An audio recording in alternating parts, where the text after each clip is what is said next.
It's the B Plus Wrestling Podcast. The Moose. You might not be an A, but you are a B plus. Check it out! Here we go! You wanna mess with us? 'Cause we're steady on the ground. All right, ladies, gents, and non-binary friends, welcome to another B Plus podcast. I'm your host, Greg Unchained. Today is Saturday. You know what that means. It's time for the NXT Edition, a very special, as you can hear by my terrible nasal cavities, a flu season edition of the NXT Edition. Joining me on this journey, of course, hopefully not as blocked up and gross as I am, Big Boy Mikey. No, but it is the last time you hear my voice for about 3 weeks, so... 3 weeks, holy crap. I believe Dan has raised her hand to fill in for you on the NXT Edition, so we'll see how that goes. Brilliant. So I should be back for NXT UK/NXT cast the first week of June, I think I'll be. I'll be in Australia to watch those NXT episodes. Well, you won't make it for TakeOver 25, though, will you? June 1. No. June. No. That's actually the date of my best mate's wedding, so I won't even be seeing that on the day. I'll be in delay. So, unfortunately, there's a lot of shit happening in the wrestling world while I'm away. Best of Super Juniors is literally the easiest thing to keep an eye out because everywhere I go is going to have Wi-Fi, and wherever I get the chance, I'll be, especially the tournament matches, I'll be keeping my eye on that. WWE, not that I'm super fussed about catching it every week.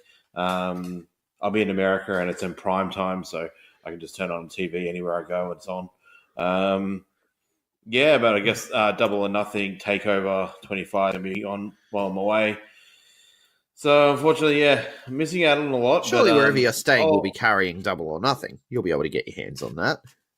Yeah, should be able to, but I won't be able to watch it live because I've actually got tickets for something that night. But anyway... the fact that you are a stone's throw away from Las Vegas but not going to Las Vegas for that show makes me very disappointed in you. Look, it was any other holiday. It would have been 100%. I would have done it, but 100% put my best mate first, and it's his wedding. Boo!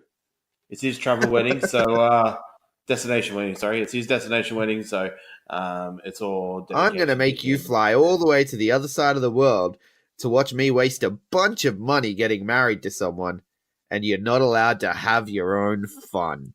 That sounds like a real good friend. I'm kidding, of course. I'm kidding. No. It's just unfortunately, out of my real friends, not many of them are actually wrestling fans. So it's the struggles of a wrestling fan. But yeah, Mikey, we all know that you are loco por lucha libre. Yeah. Have you seen the comments from the AAA owner about a potential NXT Mexico? Yeah, it's very interesting. I don't know how they would fare because Mexico is a different kettle of fish. A lot of people don't understand the interesting. Those contracts are not set in stone because Mexican companies fire you in a heartbeat with no warning. But if you're dedicated to a company in Mexico, it's like there's like a loyalty thing. It's the same in Japan, and that there's like a loyalty thing there. Like Psycho Clown, he's dedicated to AAA. Ultimo Guerrero is dedicated to CMLL. It'd be interesting. I think there's a lot of free agents in Mexico that WWE could use. But I feel that I don't think they'll go that far. I think what they'll do is any time that they see a free agent from any of the big, so AAA, CMLL, Crash, or any of the other smaller ones, any free agents such as recently they took on Garza Jr., they're taking Carrillo, Humberto Carrillo, used to be Ultimo Psycho, Ultimo Ninja, sorry. Ultimo Psycho still there. Yeah. And of course, before that, there was Andrade. I feel that's the way they're going to go with it. And I said this to you off air. Shane Strickland, whilst an American talent, he is kind of a lucha guy, as kill shot in Lucha Underground. Done a lot of AAA Crash stuff. As soon as he was a free agent, picked off the line. So I feel NXT might do that.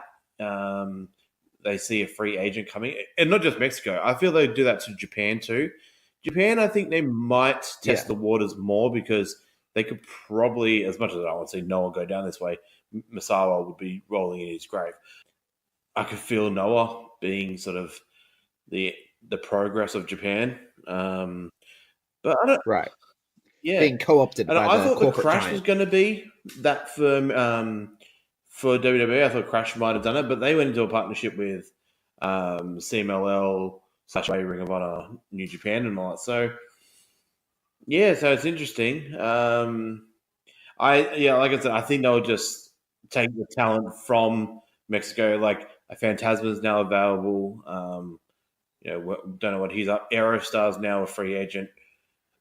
So I feel once they start seeing these guys become free agents, that's when they'll attack the Mexican scene and just keep bringing in bit by bit. Yeah, I can see that. But essentially what the AAA owner has said is that, he doesn't expect it to happen anytime soon, but if they ever do an NXT Mexico, he welcomes the competition, which I think is a really good attitude. And then he's talking about, working with All Elite Wrestling and stuff. So that's an interview with, I found it on 411 Mania. So yeah, it's pretty cool. Pretty cool anyway, to bring up when we talk about the NXT expansions all around the globe. I know they're in a very cocky month because they are absolutely destroying their competition in Mexico in ratings. Since they've gone onto a new TV partner in Mexico, they have absolutely just skyrocketed. It's pretty much like WWE going to Fox, but in Mexico. They have smashed CMLL on the ratings. Right. Yeah. And they might get a little bit cocky. But people can keep up with that stuff. People can keep up with that stuff when they listen to Loco por Lucha Libre when you get back from America. But for now, let's stick with the NXT stuff. We're talking about the NXT expansions, so I thought it was a good thing to bring up because we've talked about that a few times. But the first NXT expansion was to the UK. So let's take a look at what happened at NXT UK this week. Starting off the show with Piper Niven taking on Jamie Hayter. Really happy to see Jamie Hayter on NXT UK. Obviously, she's just in there to do a job here. She's not actually under contract or anything, but I love Jamie Hayter, her work in Stardom and stuff that I've seen bits and pieces of her. I've really enjoyed. So this was a short squash match for Piper, though. Piper wins with the... Hayter got a little bit of offense in there. I like this stuff from the UK division because, these guys are getting a little shot. Like, they're there just to quickly help put Piper over, but or whoever it may be. But I like it. Like, it gets them some TV time in the UK. They, test the waters. Primate was one guy a couple of months ago. He had this type of match, and I was like, I hope, because it was a bit more impressive, his match. Like, he put a little bit of offense in. I was like, I hope NXT see something in him enough to keep him around, and surely he has become. So, guys like Jamie Hayter, in recent weeks, I think it's Jack Stars does a lot of the stuff for the men's sort of jobber line. I like it. Candy Floss, and Candy Floss has done a lot as well. And she had a tryout recently in Florida. I like Jamie Hayter, so I would be keen for NXT to keep their eyes on her because I haven't seen her Stardom stuff. I don't catch up with Stardom. I would love to get into it. I know it's a huge intake of things since I'm into Lucha and all that. But I've seen her stuff with Rope Pro. Joshi is a whole other world, brother. Joshi is a whole other world. Like when you see these people that All Elite Wrestling are bringing, like Hikaru Shida and all these people, when you see the people that All Elite Wrestling are bringing in, I think a lot more eyes are going to turn on to Joshi, which is pretty cool. But but then we move on and we get Toni Storm responding to Nina Samuels because, of course, last week Nina Samuels actually made things interesting by sort of going after Toni Storm's family. You haven't seen this much like this stuff in NXT. It's like the only time you've seen a family angle is twice Joe with now Ray and AJ in the last couple of months. But it's good to see this sort of stuff going on in NXT. I think Nina Samuels is just another defense for Toni when she gets through Nina.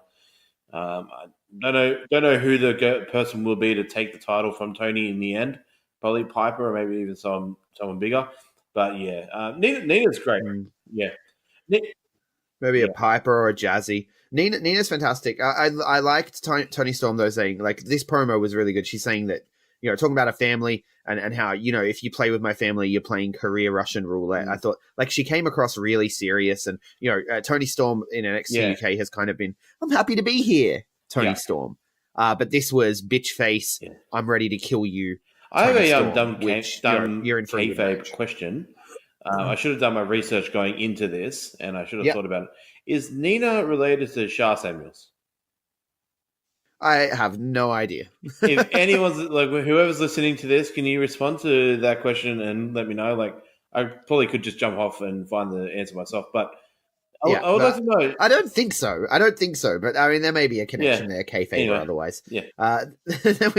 Then we get Sid Scar. So she says basically she wants to put the title on the line, which I never understand that. Like, oh, my challenger has made this personal, so I'm going to put my biggest professional prize on the line. That doesn't make much sense to me logically, but hey, kayfabe wrestling. Yeah. Then we move on. Sid Scala is arriving at the venue, and he's asked about Dunn vs. Walter 2, and he's approached by Cassius Ohno, and Cassius is pissed that he got overlooked for the Fatal 4-Way qualifiers. Cassius, you're not actually part of NXT UK. You just kind of showed up one day. Yeah. I'm bringing British wrestling back from America. I pop for the Psycho Sid reference. I like that.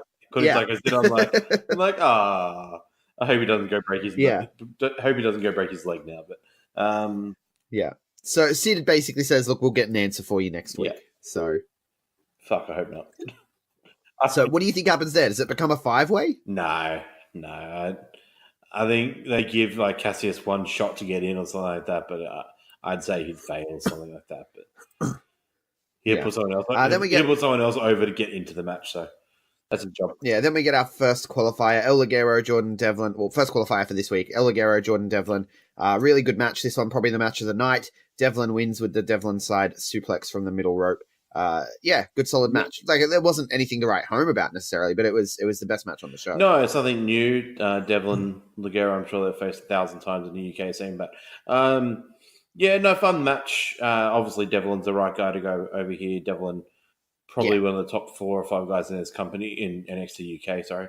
Well, he says it afterwards in his promo that he should be the number 1 contender already, and I think that we can all agree with that. And let's just get him in that match. Yeah, absolutely. And Devlin versus Walter, we all know what that can give us. Well, we don't all know. Not everyone who watches NXT UK watches other Brit Res, but we know that Walter and Devlin can put on a classic. So it's going to be amazing when we do get to it. It's one of those things though where, again, I feel like I care about this because I'm stoked for Devlin pushing towards Volta. But if I had never seen other promotions outside of NXT UK, I don't know that I care too much about this. I don't feel like they're giving us too much reason to care still. Yeah, no, fair enough. They are with some other characters. Yeah. But some of the main guys, they're just kind of leaning on it. Yeah, no, I agree with that. It's an interesting thing, but I mean, it's kind of like NXT UK is just sort of not going through the motions because they've got some really good stuff going on, but it's kind of like they're in their own little world, and then I don't know. Yeah, it's interesting. I do have to say, I was going to say this at the top of the card. God, I love when they're back in the UK. I don't know if you've heard me with my solos in the last couple of weeks while you've been away. I agree. I hate NXT UK in the US. Like, just don't do it. Like, I guess you have to have the whole roster there for Mania weekend. That's fair. You know, every WWE employee should be in the same city, but just go home the next day and do the tapings a week later or something. I mean, just do like a highlight reel the next week or something. It's even NXT regular on the road on. It just sounds weird. Like, I just like my NXT in Full Sail and NXT UK in. I don't mind which building in the UK. They kind of all blend in. Most of them give it the same respect, but yeah, just keep it to the same 2 or 3 arenas and just because. I even think like when they're in Glasgow, sometimes they're like, you know, the Glaswegians will cheer, you know, Gallus and stuff, which is a little odd. Yeah. Well, actually, we should talk to my my co-host from Loco because he was actually in the crowd in this show, so interesting. Yeah. Yeah. So anyway, we move on from there with a Volta promo video and then a Mustache Mountain. Do I say Mustache funny? You did. But now you just said it the second time. It wasn't that bad. First time you said it was good. Moustache Mountain. Moustache Mountain. Yeah, no, it's fine. You kind of sounded Because Danders insists that I say moustache funny. moustache. It's a funny fucking word already. Like, Yeah. and then when you pair it with mountain, it's just ever since she said that to me that I say it funny. I can't say it without thinking about it now. And so I don't even know if I still say it the same way. But Moustache Mountain say that grizzled young vets need to put their titles on the line. That's basically the thrust of this segment. Well, we're gonna have a whole thing about moustaches, aren't we? Yeah, so Grizzled Young Vets and Moustache Mountain. Okay, now it sounded weird that time. I don't know. Grizzled Young Vets and Moustache Mountain 2 coming soon to a takeover near you, presumably. Yes. Moustache. How do you feel about them going back to Moustache Mountain as challengers? I don't feel like Moustache Mountain have earned their way back to a top of anything. There hasn't been any matches. No. They're just like, we're Moustache Mountain. We get to do what we want. The NXT UK tag division is probably the most stacked. Actually, it's more stacked than the regular NXT roster right now. Tag division. I think. Who have they got? They got Moustache Mountain, Grizzled Young Vets. Gallus. They got Gallus. Yeah. You got Primate. Amir and you got Amir and Kenny. You got Primate and bloody Wild Boar. The Hunt. Then you got Eichner and Barthel. Okay. Yep. All right. Yeah. Fair. I mean, they're kind of a NXT both. They do a bit of both here and there, but yeah. With NXT Reg because they've just lost War Machine. Well, kind of. Like we'll talk about that later. War Machine have gone up. Yeah. Black O'Shea have gone up and now split. Heavy Machinery are up. So it's really just Undisputed Era and a couple of Performance Center tag teams at the moment, in a way. Well, yeah, they've got Street Profits, who we're not fans of, but we'll talk about them shortly. Jack Stars, you mentioned him previously. Jack Stars takes on Ilya Dragunov. Dragunov wins. Obs. Yeah, obs. And how fucking cool is it to see Dragunov is fucking sick, man. He is so cool. For those who aren't Progress fans or any UK scene fans or even PWG fans or whatever, WXW, he is fantastic. He is a trainee of Alexander Wolf, which is very interesting. He's so cool. I'm so glad to see him in NXT UK. I think he's going to have a quick rise to the top. Him versus Dunn last year at the Hello Wembley show is one of my favorite matches of the year last year. I thought that they were amazing. Jack Stars is the guy that I was talking about before. He's kind of does a job to a lot of. He jobs to the stars. His name is Jack Stars. So well done. Yeah, he does. But until we see Dragunov versus Volta, I don't care.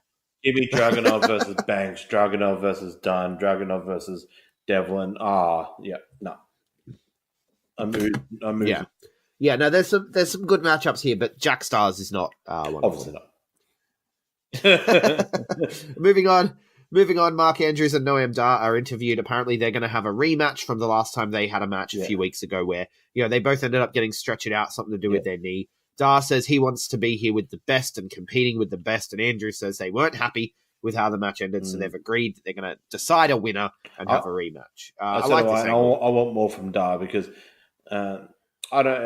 Were you ever into ICW, or did you ever get much into ICW? No. I got into it for a fair while there when Drew McIntyre was there. I really loved it. Yeah, makes sense. Noam Dar was like a top star there, and I know this. I watched a little bit of ICW when Grado was the guy, but Noam Dar was like the number one guy there. Everyone loved him. He was like the Pete Dunne to Progress. It's like he was just fantastic, and. Unfortunately, due to injuries, I mean, he hasn't had a shit run of it. I mean, he had some cool spots with like having Alicia Fox as his manager and all that. In 205 Live, but Alicia Fox. I know Walter is now a really high standard at the top of the NXT card. Maybe way too soon. I love Walter, But him being at the top of the card is a huge, like, you need to be better than Walter. And a lot of the guys on the roster aren't. But Noam Dar is a guy that I want to see have the NXT UK title within the next 12 months. I think he deserves it somehow.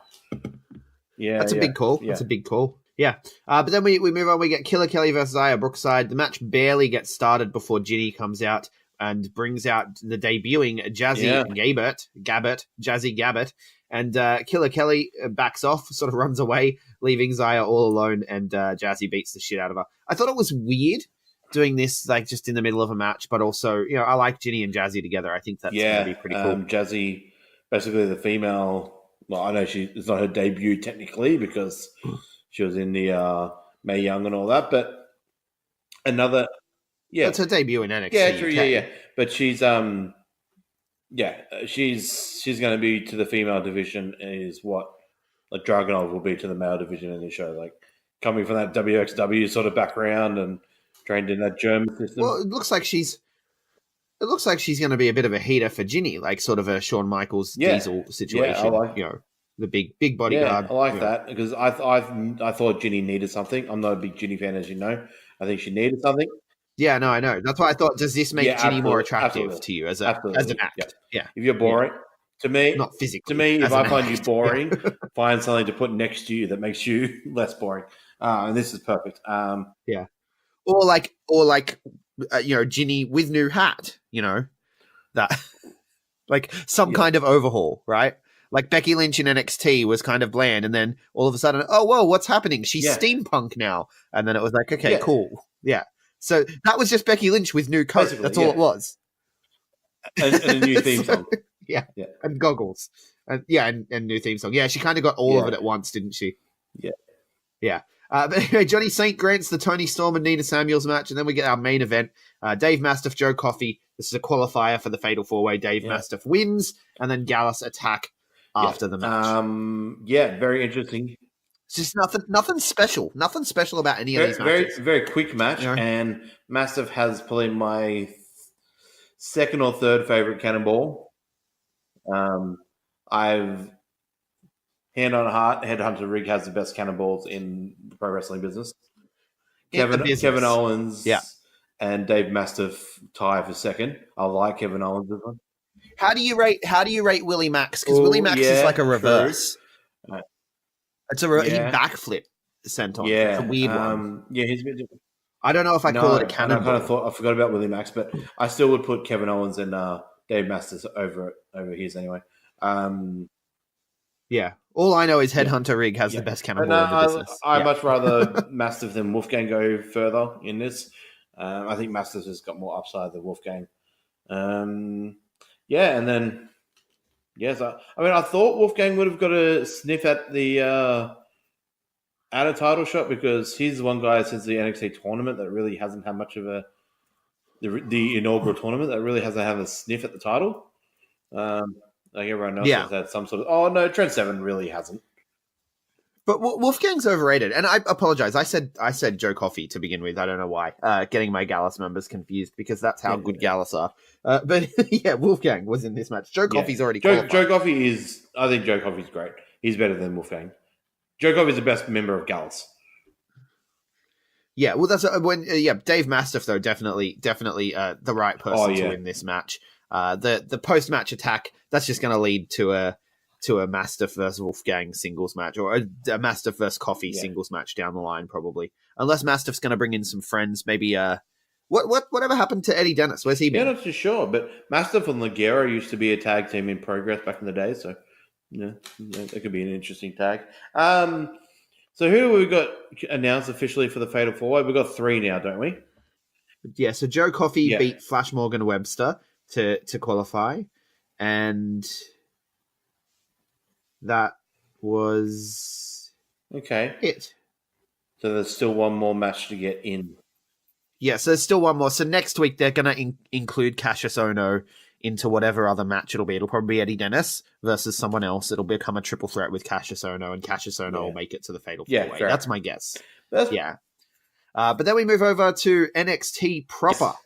And Beth Phoenix is on commentary now. Yeah, so old mate, God had a name blank.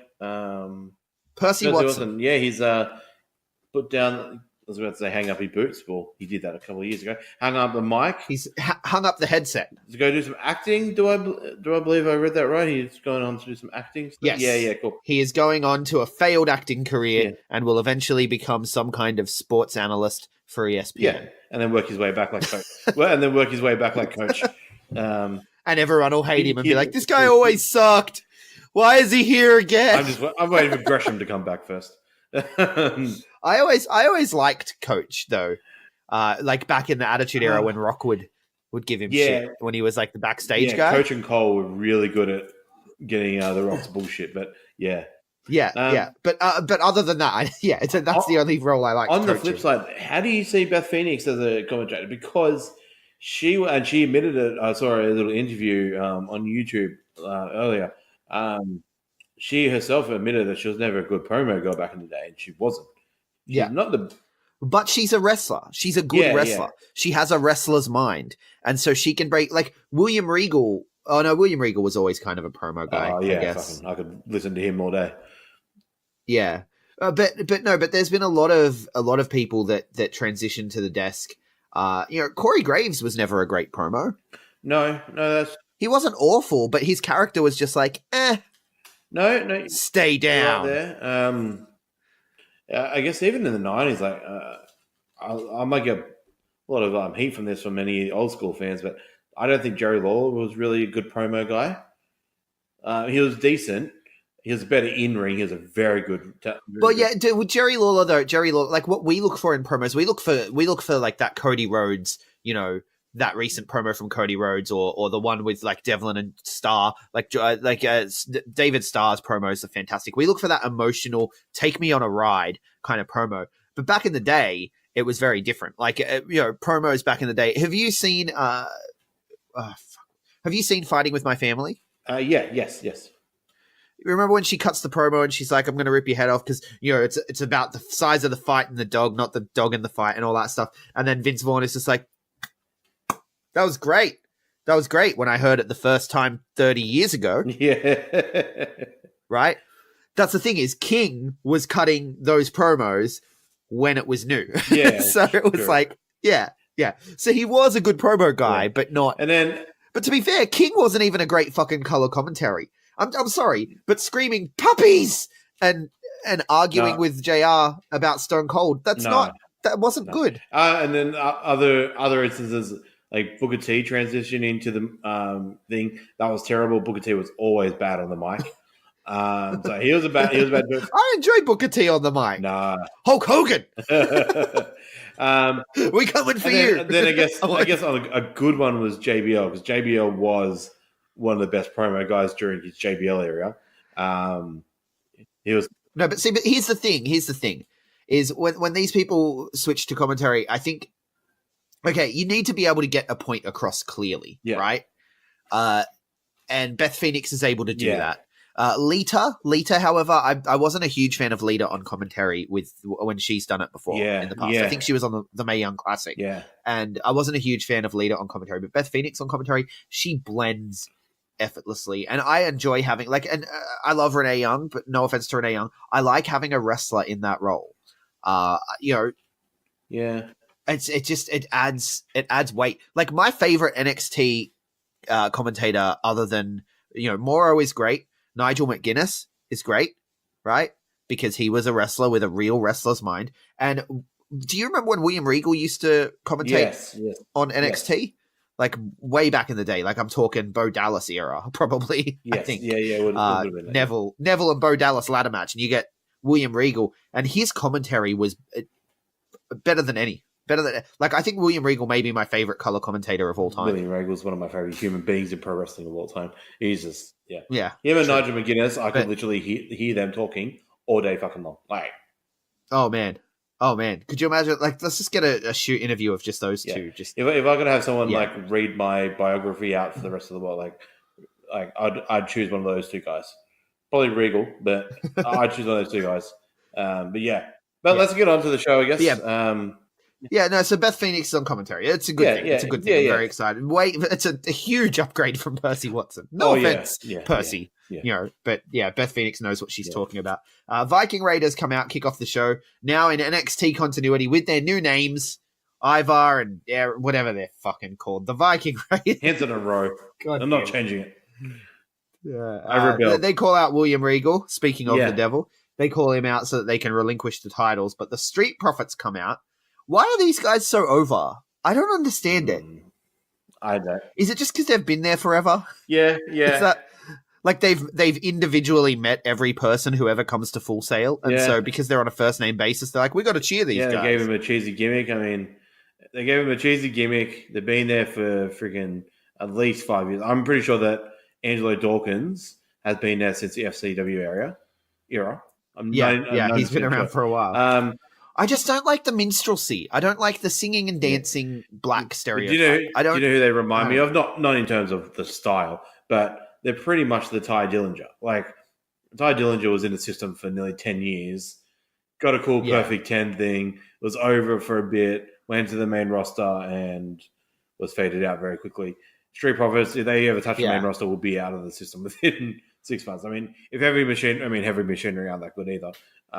Otis is great. I just can't wait. I just can't wait till people get a load of private party so they can see what this gimmick looks like when it's actually organic. Right. Yeah. And not given to you by a table of riders. But anyway, they do cut a hell of a promo here. This is the most entertaining I've ever seen Street Profits be. It was mostly Montez Ford, which we've said this before. Montez Ford has something Angelo Dawkins does not. Yeah. Right? Like, that's our general consensus. But Angelo Dawkins did deliver the stinger of "If That Is Your Real Name," which I popped for. I popped big time for that. I like that. No, it was good. No, hopefully they grow on me because, like I said, the NXT tag scene is, apart from Undisputed Era, it's kind of stale for me at the moment. I like Lorcan and Birch, but I don't know, it's a little bit stale for me at the moment. I think they need a. I'm pretty sure there's 2 Australians sitting in the PC that would be a great tag team on the main NXT. Yeah, some Total Flogs. Yeah, Total Flogs would be fantastic. Some Total Flogs with Stokely Hathaway as their manager. Yeah, Jeremiah. No, sorry, not Jeremiah. Jermaine. It's Jermaine Haley. Jermaine. What if it's Jeremiah? That's a fucking weird name. And Michael Vink, I believe it is. Like it, Michael. Yeah, but anyway, we find out the Street Profits are going to challenge not War Raiders, Viking Raiders. And I'm looking at the yellow ropes and I still call them War Raiders. Anyway, speaking of Undisputed Era, Adam Cole and Roderick Strong are still fighting. Yeah, I like it because at the end of the day, it's going to be all good and Undisputed Era will be stronger than ever. But I like it. I think in the end, if anything was ever to happen with losing somebody, I think it's Cole that gets kicked out and Kyle O'Reilly or Bobby Fish turns into the leader there. Yeah, I agree. I've said that a few times, like have them usurp Adam Cole. But Kathy Kelly's asking them about the leadership and, there's people running past and then Roddy shows up, huffing and puffing. And he's like, look, we're stronger when we're on the same page. The Matt Riddle problem's taken care of. We all know that Adam Cole could be the biggest babyface in NXT. He definitely could. Yeah. He definitely could. But at this point, it looks like they're sticking together for now. But I do think they are going to get around to it.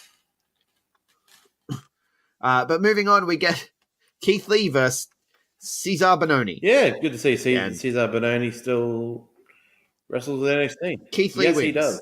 Yeah, they have nothing for these guys. This was nothing. What was this? Yeah, why? No.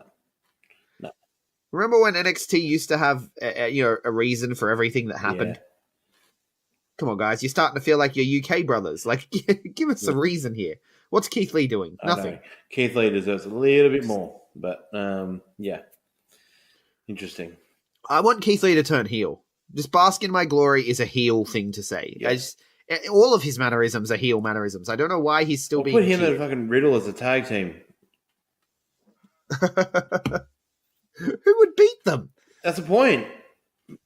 NXT tag season, Undisputed Era versus those two would be amazing. Well, you keep forgetting, though, about the Forgotten Sons when you talk about the tag team. Well, that's because they're named the Forgotten Sons. I forget about them, Promotional consideration paid for by the following. Hey guys, just a reminder, if you want to hear all of these wonderful B Plus podcast episodes completely ad-free, make sure you head over to Patreon or Podbean, where we are the featured podcast this week. You can subscribe for as little as $1 a month up to $10 a month, where anything you want to help us with, it really helps out. It's going to help us grow the site. It's going to help us redesign some things, and everything that we get through this and through the advertising as well is all going straight back into the podcast so that we can get Aussie Graps out there for the rest of the world to hear about, for the rest of the world to see, so we can grow this mission of watch global, support local, and build indie wrestling. So if you want to be a part of that and get some really cool rewards like call-in shows, bonus episodes, ad-free like I mentioned, then head over to patreon.com/theb+ and subscribe today. Hey everyone, just want to take a second to tell you about one of our new sponsors, OUTBREAK NUTRITION. OUTBREAK NUTRITION are creating supplements for survival, sharper minds, quicker reflexes, all the energy you need to take your performance to the next level, whether that be on the field, in the gym, on the gaming field. That's right, they have specifically designed gaming supplements as well to help you focus on those late night sessions. They even sell coffee, you guys, at OUTBREAK NUTRITION. You can get coffee pods, you can get coffee beans, you can get supplements for the bedroom as well if you want to enhance your performance there. These are performance enhancing supplements for every aspect of your life, specifically designed by gamers, for gamers, to stay fit and healthy in the gym, to stay sharp and focused on the game, and to dominate in all areas of life. So check out OUTBREAKNutrition.com, and for being a listener of our podcast, they will give you 10% off your order when you enter the code B+. That is BPLUS at checkout. So make sure, if you want to stay on top of your game, if you want to take your performance to the next level, OUTBREAKNutrition.com, enter the code B+ at checkout. The Forgotten Sons go talk to Regal about the Street Profits taking their title shot because they were forgotten again and they don't want to be forgotten. Now, I'm just going to put this out there. The Southern Confederate Forgotten Son bikers going to try to take something from the black guys is a great look. Yeah, right. Right? Come on, guys. I'm being half facetious, of course. But anyway, Forgotten Sons want to get in on that title match. We know where this is going, obviously. And it goes there eventually in the main event. But first, Kona Reeves versus Kushida. Now, my question here, is Kona Reeves tall or is Kushida short? Both. Kona Reeves is actually taller than... I've seen a couple of things of his where he's like, he towers over the person promoting, but then again, wrestlers are getting shorter and shorter at the moment. But Kushida is short. Kushida is... Because I didn't realize Kona Reeves was this tall. Because the last program Kona Reeves was in was with Keith Lee, right? And Keith Lee's a relatively big man. But I guess he was kind of even with Keith Lee, realistically, wasn't he? He was just a lot. I'd like to see Kona Reeves stand toe-to-toe with Dominic Dijakovic. I'd like to see where he stands next to him in height-wise. See, I'm thinking Baron Corbin. Like, is he about the same height as Baron Corbin, or is he smaller than Baron Corbin? Because for some reason, I got, like, tall vibes. Like, I'm like, he's tall. Because I've seen... But then again, I'm used to seeing Kushida in the ring with, like, you know, the New Japan Juniors. Right. So. But yeah, Kushida is quite small. And like you said, like, you used to see him sort of being against guys like Tiger Mask or bloody Rocky Romero or something like that. Interesting. But, Kushida just... NXT is just a blip on his radar, right? Like, I know he wants to be there and he will be NXT champion within the next 12 months, but it just shows that he's there to make his money. It's a retirement. It's a retirement, surely, right? I mean, yeah, he's getting the retirement fund up. You know, buying another couple of houses on the beach with Shinsuke. They're going to go raise their families on the beach. Kushida is, even with guys like Cole and that on this roster, Kushida just looks just 10 times more pro. And that's what happened with Shinsuke Nakamura too. And Shinsuke Nakamura is, I'm sorry to any New Japan fans out there, is nowhere near to the caliber of what Kushida was coming in now. Like, Shinsuke was a big deal, but Kushida...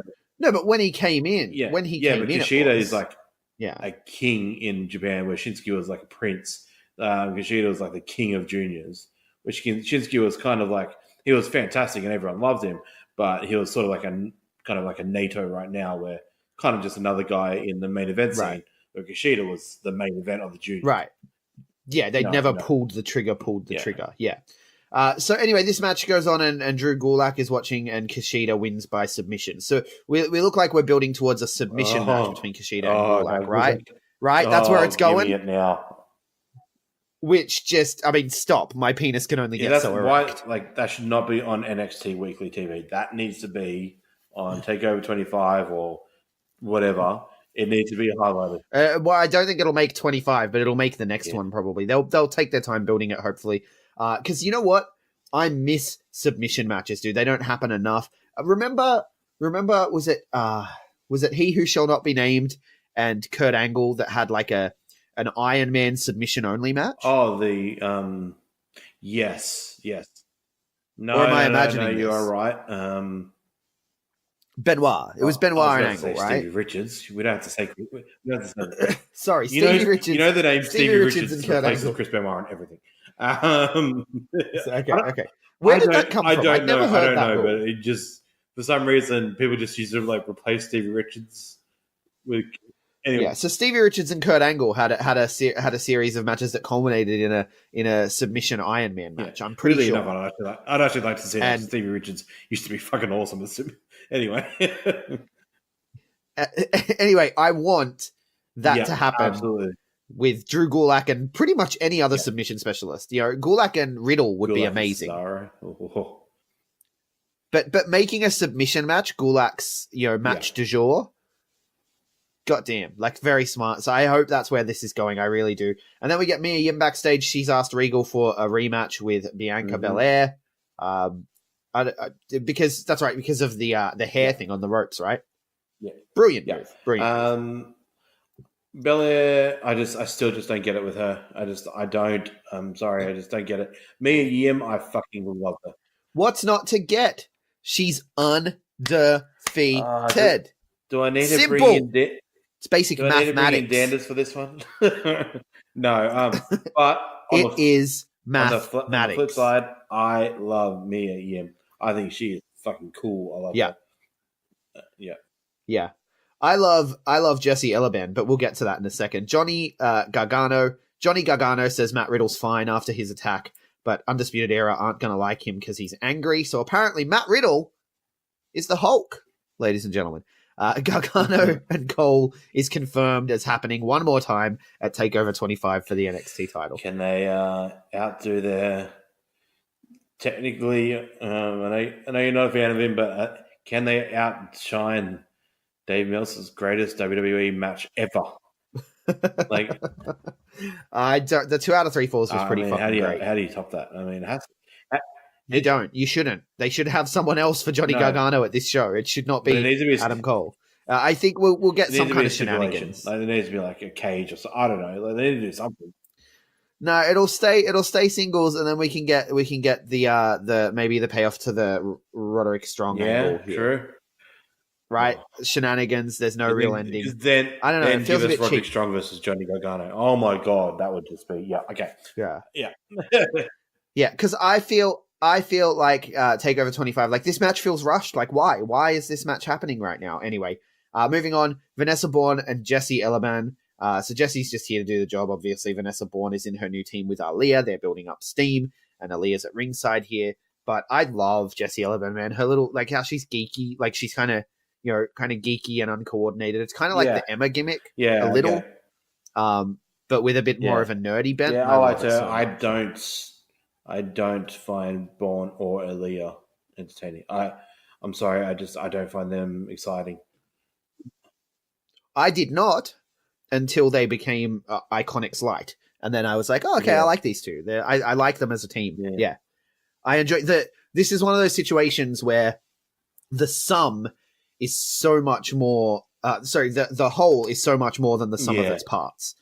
So if you take a team like Edge and Christian, for example, right? Both of those guys as singles, so much money. And as a tag team, they were amazing. But realistically, as singles, they were worth more. Right? Both of them. Christian got criminally underused. Yes. But anyway, this is the opposite situation. This is where these two people are useless and unentertaining until you put them together and somehow it's magic. That makes sense. Yeah. Don't know how, but it is. Like Val Venus and the Good Father. Yeah.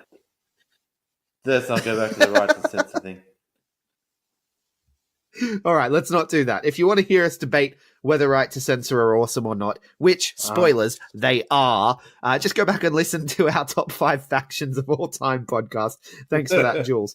Moving on, we get the main event, Street Profits vs. Viking Raiders. This doesn't last too long because Forgotten Sons interfere, cause the no contest. Then out come Lorcan and Birch.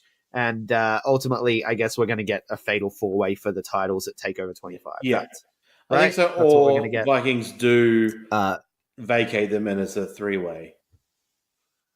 Oh, no, they have. Yeah, So, yeah. it'll be a 3-way. So that's what I meant, because they have vacated. That was announced on Twitter. WWE NXT announced on Twitter the tag titles are vacated, which, for me, that pisses me off. Like, you didn't announce it on TV. Like, they tried to relinquish them on TV, but it didn't work. So then have Street Profits fucking win. Yeah. Like, what are you doing? I just This feel- is stupid. Yeah. Instead, we get But vacant Undisputed titles. Era, are they announced for the match? Because like Kyle and Bobby definitely better be tag champs. Because none of these 3 teams, in my opinion, Birch and Lorcan are entertaining, but none of these 3 should be the next in line for NXT tag title. But you put the titles, if you put the titles on Red Dragon, then Yeah, that's a no good one thing. can beat them. You got to fight. Yeah, no. But here's the thing for me, having the titles vacated, that makes the titles look weak. Right? Ultimately, Street Profits get a pinfall on the Viking Raiders, which gives them the moral victory, as commentary calls it. And Mauro Ranallo just asking, what does this mean? What does this mean when it comes to the tag titles? Nothing, Mauro. The bell already rang. All right? It means nothing. Pinning someone when you're not in a match just makes you look like a fucking True. chump. It doesn't prove anything. Anyway, then the Viking Raiders get pissed and destroy everyone and leave. A weird goodbye angle, but, you know, this is what happens when Vince calls people up without telling Hunter. Yeah. Well, that's an interesting topic in itself, isn't it, recently? Have you seen the news? Like, apparently Triple H is pissed, and he's been, like, passively aggressively liking and unliking tweets from fans. just like fans are tweeting to Vince, like, Vince, this is bad. You need to step down. Triple H should take over, and Triple H just gives it a sneaky like, and then I've unlikes. never seen WWE in this position before. Like, this is just getting really like, yeah. Let me ask you a question. No. Are they working us? No. Are they working No. us? This can't be this I bad can never rule it out. as a word. You can never rule it out because Sasha Banks is having a laugh on Twitter and stuff. Like, I don't know. You can never rule it out that it's all a work, that they have a company meeting and they all sit down. They're like, let's make people think we're all unhappy. Because, like, I have to go to that because I have to think of whether it's a work. This is conspiracy, Greg, of course. I have to think of whether it's a work or not because part of me doesn't want to believe that Vince McMahon, the man who won the Monday Night Wars, that he could be that stupid and egotistical. Obviously he is, and obviously he can be. But I want to believe it's all a work, and that they're just trying to make us hate Vince McMahon for whatever reason, so that when Triple H takes over, we'll all pop, even though it's the same shit. Like, I feel like that's what they're trying to do. Because, you know, you don't want to believe that Vince McMahon is actually such a prick that he would do what he's doing to the revival. Yeah. You know? Yeah, no. So I have to ask if it's a work. Yeah, that's fair enough. But and it just all blends in just ever since the start of NXT. You just think to yourself, like, the Shield are not a fair representation because other than Seth, Roman and Dean didn't get a lot of time in NXT. So let's not put that there. But really, NXT hasn't been that successful in terms of the next step up. And and like when they make the transition. Obviously, there has been a limit. Like Shinsuke, like people are like, oh, Shinsuke got wasted. Yes, Shinsuke is ridiculously underrated, like underused right now. But you know, he did win a fucking Royal Rumble. But you know, it's just for me, it kills me to know that NXT is just like people say, oh, NXT is my favorite brand. I'm like, that brand is WWE still. Like, you can't just say NXT is the best brand in the world. It's like, I mean, it is a brand, but when you say it's my favorite promotion, it's like, it's not a promotion. It's just, it's like PWA Green Label, which is, you know, it's still PWA. It's still WWE. Well, yeah, the annoying thing is that people get called up and then nothing happens with them, and we could still be getting amazing Neville matches. We could have had a 3-year-long Neville title reign. And, You know? but yeah, I get what you mean. But I this am. is the I'm being NXT show. We've got to be NXT positive about because NXT. What are you doing? that Someone like Vince, the reports are true. I really can't imagine it being this true, but the reports are true that Vince doesn't even he watches some of the takeovers from what I've read, and he doesn't really watch much else. It's like, are you serious? Yeah. Are you not watching your future? Well, I believe it. He doesn't have a lot of time in the day. Think about how much WWE stuff he has to watch already. You know. Yeah, but surely he would trust Hunter and he's a Michaels busy man. a little bit more. Shawn Michaels is deep into NXT stuff now too. I mean, I don't know. NXT is just that good, and Imagine if Triple H got super frustrated and left and became an EVP of All Elite Wrestling. Imagine if he and Steph just said, "Look, we're have going to a take fifth one. NXT. You keep it WWE. We'll go create NXT as our own separate entity." It'll never happen. I know. Happen. Anyway, that does it for the NXT edition this week, guys. Where can people find you, Mikey, for the next 3 weeks while you're gone? Well, you probably can't find me. No, I'll be on the socials. B plus. If they want to tell you they miss you, where do they do it? B plus _ Big Boy on Twitter. You guys won't miss me. That's okay. No one. Yeah. It'd be good to get away for a couple of weeks. I miss talking about. Take me with you. Yeah. Well, I'll try and do some. I should get the Instagram password off you. I'll maybe do some live streams from Hollywood or something. I'll do some. I am. I was going to say, if I find a live spotting of a wrestler in LA, because I am in LA the week before, leading into Double or Nothing. Surely someone's going to be in LA. That means nothing. Yeah, the people who live in LA will be in LA. Joey Ryan will be in LA. What are you talking about? That means nothing. You think people just hang around for a week before a booking? Yeah. No, they fly in, fly out. It's the nature of the job. I am at Greg Unchained on Twitter, at the Greg Unchained on Instagram. We collectively are the B Plus Wrestle. I'm muting you, Mikey. The B Plus Wrestling everywhere else. Like, share, subscribe, 5-star review if you like what we do. And thank you so much for listening. Gonna make Chris Jericho in a while. Leave me alone.